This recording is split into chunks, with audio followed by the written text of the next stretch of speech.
देखें आ रहा है उसमें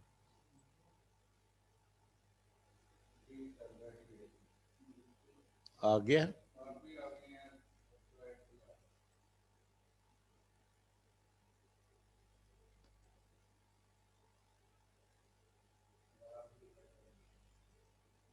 अस्सलामु अलैकुम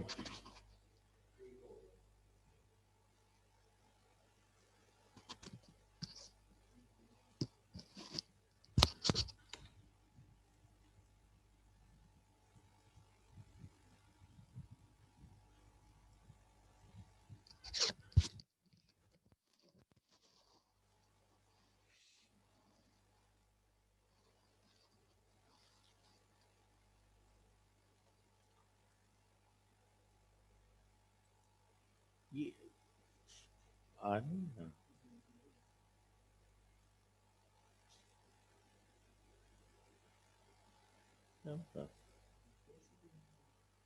फुल स्क्रीन पे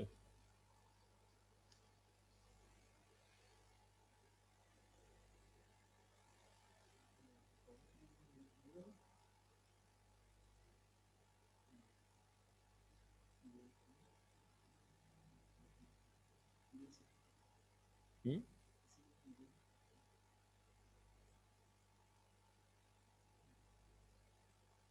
हम्म,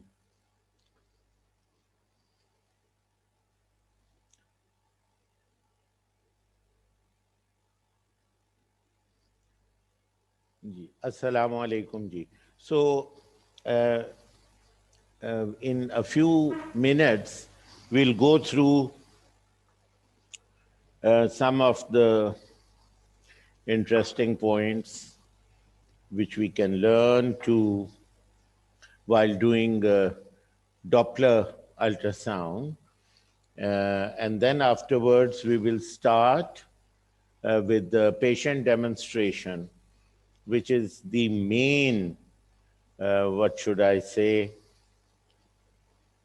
the learning force, the learning way which we have developed and designed for you.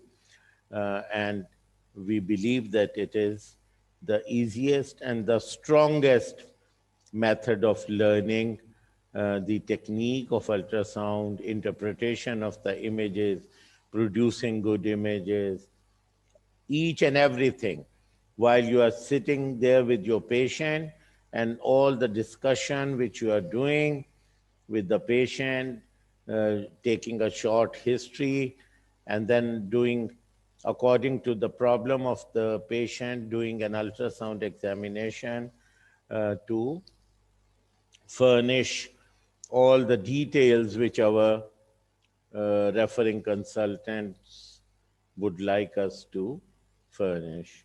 So, a little bit of Doppler physics, then we'll do a little bit of obstetrical Doppler and a great saphenous vein, how to see the saphenofemoral junction, and that we will be demonstrating to you, just to show you that how we will or how we have designed this training program for you. So, starting with the Doppler physics.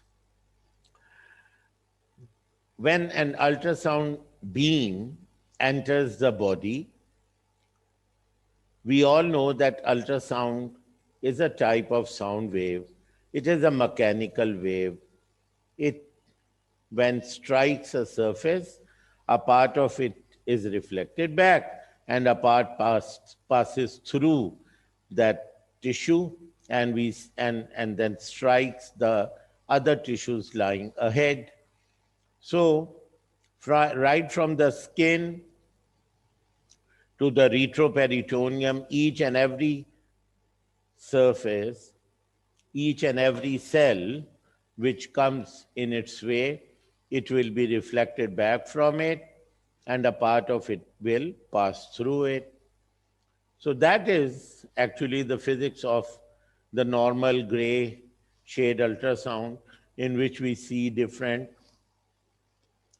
tissues appearing bright and different tissues appearing dark, like that. But Doppler ultrasound is to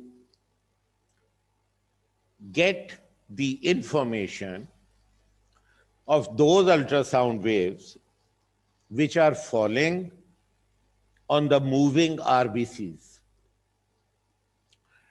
Those RBCs which are moving at a speed in blood vessels, when our ultrasound waves, they fall on the RBCs which are moving, the ultrasound waves either are compressed if there is a head-on collision, a beam is going towards the RBC and the RBC is moving towards the beam, so there will be a head-on collision. RBC will push the beam back towards the probe. And because RBCs, they are moving, so therefore, when ultrasound wave falls on a moving RBC and there is a head-on collision, the ultrasound beam will be compressed. It is a mechanical wave, it will be compressed. So when it is compressed, its frequency will change. When an ultrasound beam strikes an RBC, which is moving towards the beam. This is the beam and this is the RBC. So when they strike, the ultrasound beam will be compressed.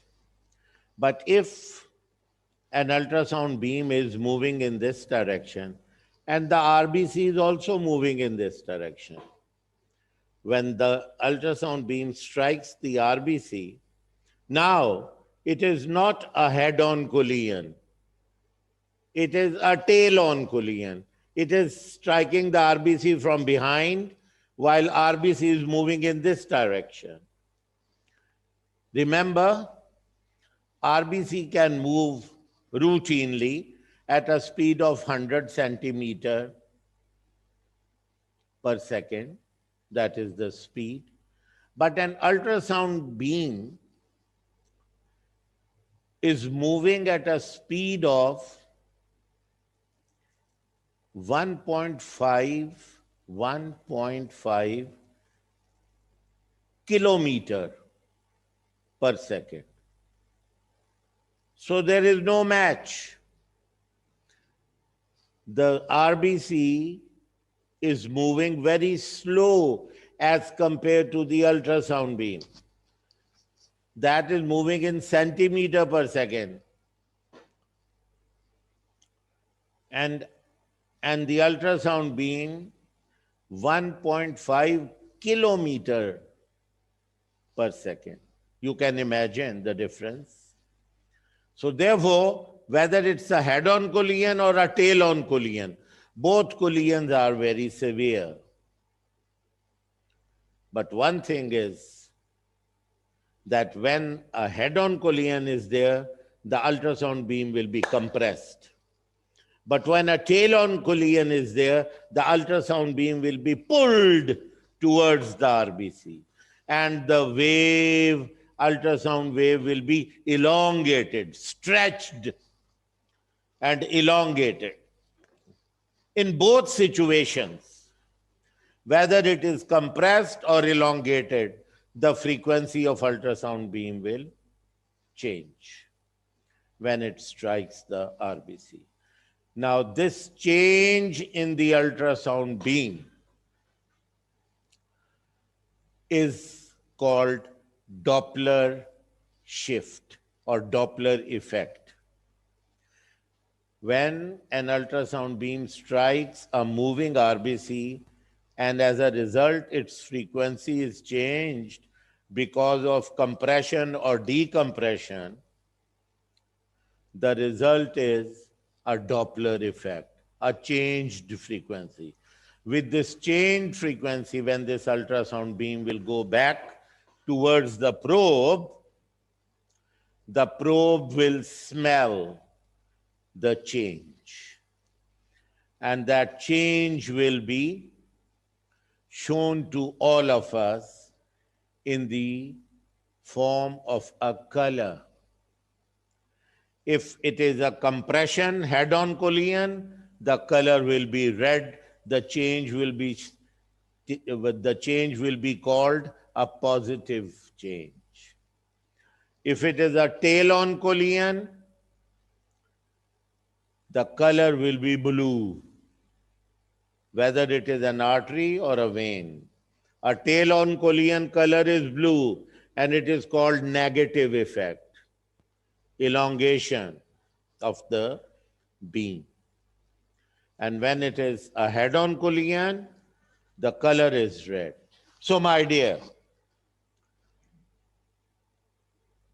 the color Doppler ultrasound we see for the flow, for positive and negative effect, for red and blue, and also at the same time, we see the image of the tissues around, whether our beam is passing through a liver or through the kidney. So we will see the kidney parenchyma, etc., like we were seeing in the previous ultrasound, gray shade ultrasound, B mode ultrasound, brightness of tissues will be seen, as well as color in the blood vessels will be seen. So, if a positive change is there, it will be shown like this. If this is the baseline, there you see the RBCs of different velocities striking the ultrasound beam, and the probe is picking up those changed frequency beam and showing us that there are RBCs moving at this velocity, this velocity, this velocity, according to the change which has taken place, the compression effect.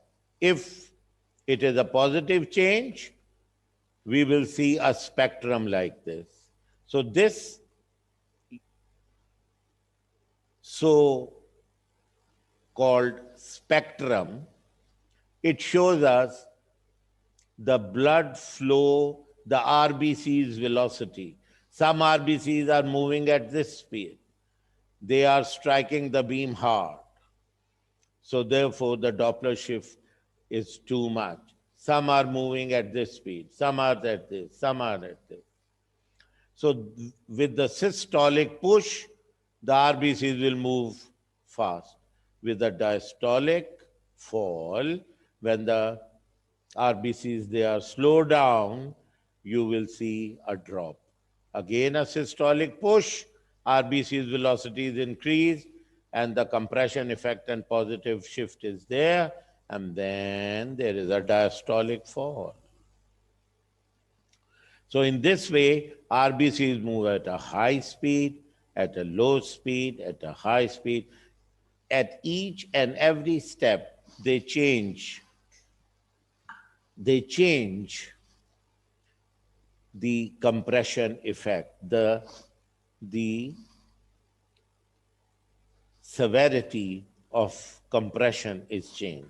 But one thing is for sure, that RBCs, they are moving in a direction against the direction of the ultrasound beam. So there is a head-on collision, and what you are looking upon is the systolic phase and diastolic phase, systolic phase and diastolic phase information. Whether it is systolic, it is positive. Whether it is diastolic, it is decreased, but it is still positive. I have drawn a black line for you. This I have done myself. Doctor is requesting decline.